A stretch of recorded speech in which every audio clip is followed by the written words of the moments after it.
So today is our 4E STEM day for our careers, and today we have basically brought in our feeder schools, which are the middle school and high school, Mundy Mills High School, Point South Middle School, and we do have elite scholars as well, here to show our students about the pathways that they are able to choose in middle school and high school that can later help them in college or help them in the community with employment.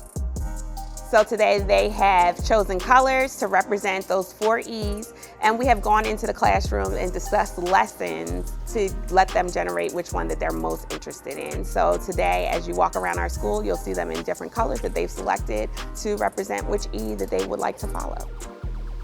I'm here because I'm talking to third graders. I'm talking to them about like engineering and computer science. You know, my favorite thing about STEM is 3D printing. I like the 3D printing stuff.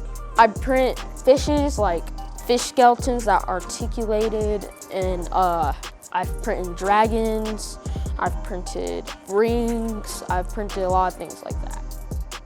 So we mostly talked about admission into our school, like how do you get in? A lot of people feel like you need to be gifted to get into elite, which is not true at all, but you must maintain your grades and have good test scores, especially in 4th grade, because that's where the scores come from. I just wanted them to realize that anything is possible, because we talked about where they wanted to go and what career they wanted to like major in, and I just wanted to let them know that they can do all that through elite. They can graduate early, they can go to whatever college they want, because we have so many students that go all over the country and even internationally that attended elite.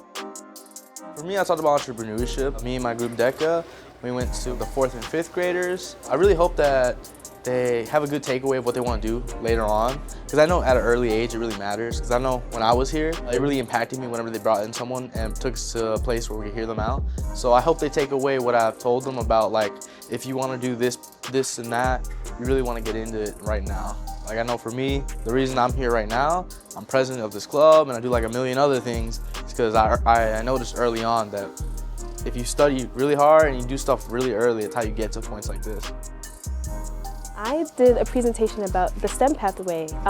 Since I'm studying film and TV, I just talked to them about like the different elements of STEM within film. So whether or not that's like the engineering to make the cameras or the science behind cinematography and everything, I just talked to them about that. And I really hope that they learn that STEM is used to create things. It's not like the stereotypical like robotics or nursing things, but it's really into like, you can make art with STEM. So that's what I hope they took away from my presentations today. I talked about being a health and human performance major and that leading into my pathway of being a physical therapist. And I wanted students to learn that there's not just nursing and doctors in the healthcare field. You could also do other things that run along the system, as in like, physical therapy. Just a little bit different. An event like this helps students feel safe, supported, and seen by choosing what E that they want to represent. So they're seeing what their ideas are, what they're most interested in, and we're acknowledging the colors, when we see them and when we're walking into their classrooms. They feel safe because they have students that look just like them, helping to prepare them for the next stage. And supported, they know that all their teachers are here. Their older students that have already walked in their elementary schools are here, and we've basically supported them through working through different career paths and giving them previews of what they will be able to choose later on in life.